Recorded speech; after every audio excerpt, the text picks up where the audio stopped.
Hi, it's Jamie from Not So Wimpy Teacher, and I hope you're ready for my next video in the series that I'm doing about how to teach writing. I've had a lot of requests for this video.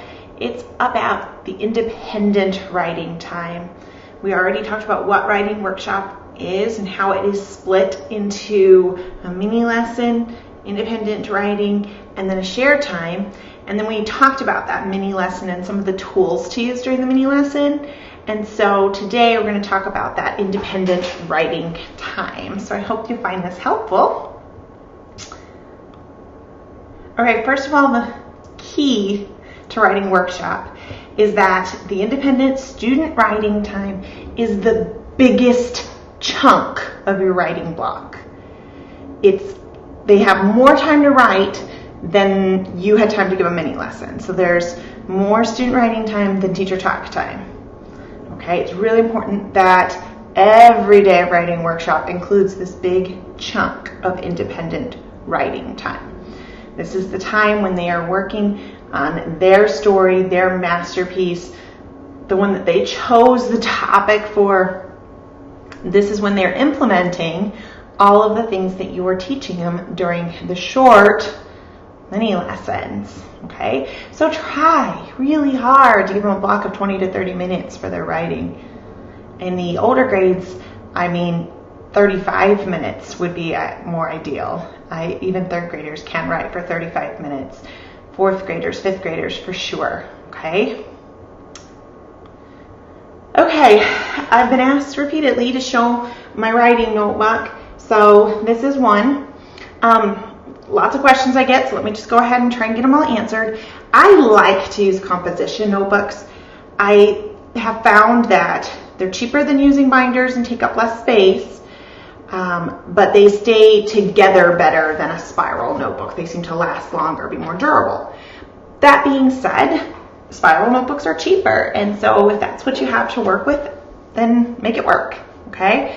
It can be just fine. I found in the desks, the spirals, if I had more than one spiral notebook in kids' desks, they would get stuck together. So you may just want to think about how they store them. But use what you have, make it work, okay? So I use composition notebooks. I get asked a lot, do you use a different notebook for each unit? Because as you can see, this is my opinion writing notebook. And I do like to. I'm a little bit spoiled, but I do like to use a different notebook for each unit, only because it really helps my students to stay organized. This notebook doesn't get trashed, and also it helps them to differentiate between the different types of writing a little bit easier. This whole notebook is filled with only resources for opinion essay writing, and then they have a whole nother notebook just filled with informational, and it helps them and their minds to categorize and realize that they are different and they require different resources and different skills and strategies. So you don't have to do that. If you don't have those resources available to you, you don't have to do that. You might have trouble fitting a whole year in one composition book, but you probably could fit a semester. So you could probably fit 2 units in a book. But if your kids are doing as much writing as they should be, I don't know that you'll fit a whole year. I got a whole bunch of composition notebooks one year at Target after school started for 5 cents. I bought every last one of them because at 5 cents it was totally worth it for me. And so that's how it made it a little easier for me to give a separate notebook for each type of writing. But even at back to school sales, you can usually find a pretty good deal. So it's up to you. Make it work. Okay, so you'll see that I have split my notebook up with these dividers. And these dividers come in my writing units, but they split my notebook into thirds. I don't count the pages, I eyeball it, and actually your students can do this. The first lesson in the second, third lesson in all of my units is about setting up the notebook. And I have my students do it. But on the very first page, I put my first divider, which is the writing resources. This is where they keep those student printables that I showed you when I was talking about mini lessons. These are like the student versions of the anchor charts. This is also where they can keep mentor text passages if you choose to print them for them to keep in their notebooks. So the resource section is kind of like their anchor charts, their planning, okay? About a third of the way in, and I eyeball it, so it's not perfect. But the second divider, which is my masterpiece. And we talked a lot about the masterpiece in the other videos, but the masterpiece is going to be the pieces that they are working on at the same pace as the classes. So it's the one that they're sticking with me on, at least pace. They still are choosing their topic, but they're going to revise the lead after I give the revising the lead mini lesson. Then they will stop there, they won't continue on, and then they'll move on to the next skill when we have our next mini lesson. So I have a special section for them so they don't get lost in all the other stories. And they write a story and then realize they need to write the conclusion for the first one, have to go back. I like these to be separate, okay? And then about 2/3 of the way through the notebook, is the last divider, which is called, and this one it's more essays because this is opinion writing and obviously writing stories, but this is, I wrote with my extra time.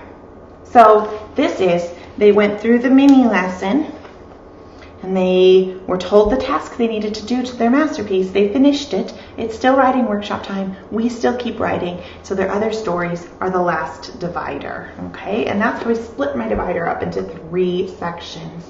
I do go ahead and print the dividers on cardstock so that they are more durable. And yes, these dividers will bend and rip a little bit in desks over time. Another reason that it's kind of nice to have a new one with each unit. All right, so that's what my notebook looks like. You're gonna need them to have a notebook to be successful with independent writing time for sure.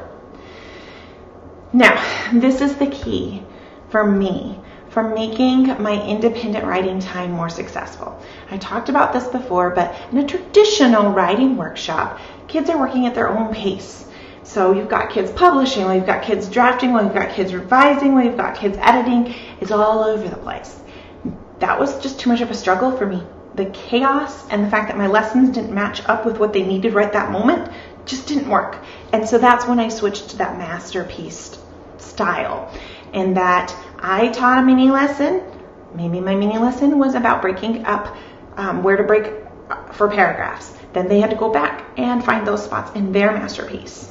Okay, then they can work on other stories at their own pace. So they kind of have both, the best of both worlds there. Okay, but it's key during your mini lesson that you're giving them a very focused task to do when they go back to independent writing. I'm sure you've had students who would say, but I have nothing to write about. If you're giving them a really focused task, they know exactly what they need to do, and you have a lot less of that I don't know what to do kind of stuff, a lot less clock watching. So you're giving them a very, very specific task. If my mini lesson is all about using transition words, we're going to go over examples of transition words that show time, transition words that show examples and evidence because it's opinion writing. And then that's our mini lesson. And then I'm going to tell kids, now you need to go back to your masterpiece and revise it to add in some transition words of your own. Make sure you try to add in some time ones, some evidence and example ones. Okay, and so they're going to go right back to their writing place, open up to their masterpiece, and that's all they're going to worry about. They don't have to worry about leads. They don't have to worry about topic sentences. They don't have to worry about their conclusion. You're asking them just to go in and make sure they have added a handful of transition words. Okay, you've given them something super specific to do. They have their anchor chart and the class anchor chart to reference for ideas for those transition words, and so they can do this independently. Okay. A lot of people are really confused about, like, how would you have them revise? Do you have them rewrite every day? Oh, gosh, no. Gosh, no. Don't have them rewrite. That will make them hate writing. There's nothing worse than just having to recopy things over and over again. And if you were to talk to any successful author about their early drafts, they're going to tell you they look like a mess after they're done editing and revising. So, yeah, your students' work is going to look a little messy when they're done with all the revisions. Because really what they do at the beginning of the unit, they draft, and then they spend weeks revising, making it better, and then they're going to edit it to fix some of those mechanical errors, and then they will publish. When they're publishing, you might be having them recopy it, you might be having them type it, you might be having them make it into a video, but don't have them recopy it repeatedly through the process. It is going to get a little messy. A couple of things I like to do actually. I always ask my students when they draft to go ahead and skip lines. And if you have them make X's, sometimes it helps them to remember to skip lines, because there's always a kiddos that no matter how many times you ask them to skip lines, forget. So the X's down the side help them to remember not to use those lines. But something else I found really helpful was to have them draw a line. This is actually the right side of their notebook. A line down like about a third of the page. And don't write in this column. This column here, just tell them to leave it blank when they're drafting. And then when you're going back and adding things, they have somewhere they can add it. They can have an arrow. They can make an arrow to where it should go. They can do little asterisk stars to where it should go. But at least they have some extra pieces of extra paper that's a little bit closer, so the arrows aren't as far away. It makes it a little bit easier for them. So it's not something you have to do, and you can see that that means there's not that much paper for them to write on when they're drafting. And so that's okay though. It gives them lots of room. So if they have the word choice mini lesson, they need to go back and revise and add some more interesting words. Maybe they need a new sentence, they decide. Maybe they need a new sentence when they're revising the lead. It gives them a little bit of room to add it, and then they can make just an arrow across, or some of my kiddos really like to just make an asterisk star. But it's going to get a little messy, and that's okay. If they need a lot of room, like they've decided to add a whole other paragraph, they can use the back of the paper, because I have them only write on one side of the paper. So they could always make a whole other paragraph here and put some stars, and then put some stars where it would go, so that later when they're publishing, they'll remember. It's tricky, but they get really used to it. This is how a writer's notebook would look like. It would have a lot of markings. And when I first started doing this, I used to have them do it in red and green. And I used to tell my students that you cannot possibly be done with your editing and revisions unless it looks like Christmas spit up all over your paper. And that's literally what it's going to look like when they're done adding all that they need to add. And that's okay. That means that they took their draft and they have made it so much better. If it looks pretty similar to what it looked like when they finished drafting, then that's actually more of a problem. So don't let that mess worry you too much. Kids get better at it, and it's a good skill for them to be able to take a paper and revise it extensively and then edit it and still be able to publish it. This is a good skill for them to practice. All right, so they've got that really focused skill to work on. This helps to keep them writing the entire time. But you're obviously going to have some students who finish early, meaning that you told them that they needed to go back and write 4 different possible leads and then choose the best one. And you're going to have maybe half your class finish it and still have 5 or 10 minutes of writing time left. And that's where those fast finishers are going to go back to this section here, and they're working on other stories, other essays. It should still be the same genre of writing that you're teaching. So if you're teaching personal narrative, it should still be a personal narrative story. If you're teaching opinion, it should be an opinion essay. But they're doing it at their own pace. And I always tell my students they should be using all the skills we're learning in the mini lessons. And in fact, they might have like 3 different stories back there, but you just did a mini lesson about the conclusion, the ending, and they decide to go back to all of their other stories and revise that ending. Or they're in the middle of drafting a new story and they want to continue drafting it. They're working at their pace, but they should still be practicing those skills that you're working on in the masterpiece. So those stories are a continued practice, but they're not really the ones I grade. And you can grade them if you choose. For me, I chose to focus on the masterpieces as where I was giving them their official feedback, and the other stories being just another place that they can put their words down on paper. I do get asked about drafting on the computer instead of in paper and pencil, making it easier to revise. And sure, it would make it easier to revise. I do not do that though. Writers tend to be more creative. When you give them pencil and paper, they can get their story out faster. And when you're typing, one, you have to deal with your typing speed, which sometimes isn't great for our students. So it can decrease the speed that we're able to get it out. Like we think of things in our head and we can't get it out fast enough. But also it causes us to focus on things like spelling. When we see the little lines appear, we start focusing on mechanics. And when I'm asking students to draft, I'm telling them just get it all on paper. We're going to spend lots of time making it better, but you have to get the original story out in a draft. And so that's why I still use the notebook. All right. The most one of the most important things about having a successful independent writing time is making it fun. And I think one of the easiest ways to make independent writing time fun is to offer student choice. And Writing Workshop really is all about student choice. So my students always got to choose their topic. That meant that they still had to write with the genre we were writing about, but they got to choose whatever topic that would be. If they want to write an opinion essay about students having cell phones, or they wanted to write the opinion essay about whether there should be circuses with live animals. This was up to them. I didn't give them like 4 choices and say you need to pick one of these. I literally let them pick what interested them so that they'd be excited to write about it. Give your students some choice in writing utensils. It may sound silly, but really think about it. You probably have a favorite pen or a favorite pencil. Something that when you were going to write, when you go to like a meeting or something, a conference, that you grab that writing utensil because you know it's your favorite. Well, allow your students to figure out what their favorite is too, because it's more fun to write when we're writing with a utensil we enjoy. Don't be scared to let them use a pen. Don't be too scared.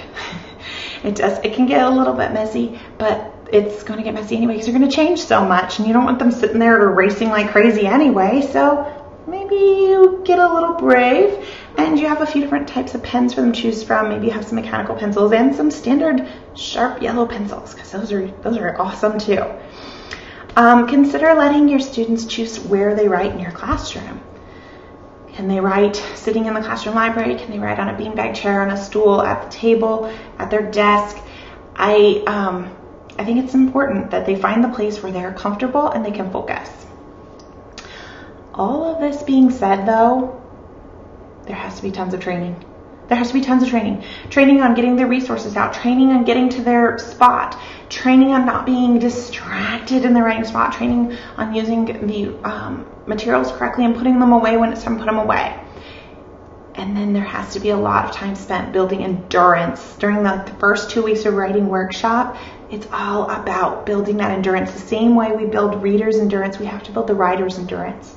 Your students won't come to you, probably, unless you're really lucky, being able to naturally just sit down and take 25 minutes to write a story. But they can be trained. And the important thing is to remember that they can be trained to do this. They can learn to do this. They can grow their endurance. And if you don't believe it's possible, I guarantee you they'll never be able to do it for you. If at any point they feel like you've decided it's impossible, then they will too. So you first have to decide that it is possible. It is possible for second graders to sit for 20 minutes and write. On day 1, no, but definitely for most of the year, yes. So training is super important, and I actually have a video coming. It's the last video in this writing series, all about the first week or 2 of school and how you're going to train them, including free lesson plans and anchor charts. So don't get too worried yet, but just know that none of this is going to be possible unless we carefully train students and show them how we want them to do it and how we do not want them to do it. Let them practice it and let them slowly build up the endurance and celebrate as they continue to build their endurance. If you've ever read the Daily 5, I don't use the Daily 5, but the chapter that I just love about that book was how she builds reading endurance for her Read to Self Center. And if you've ever read it, then you might know that strategy, the techniques she uses, works the same for writing. So I'm going to go through a lot more of that in our last video. So make sure you've subscribed so that you don't miss that one. Okay? And the next video will be all about the writing conferences. So make sure that you tune in for that one. I hope this answers some of your questions about the independent writing time. Bye.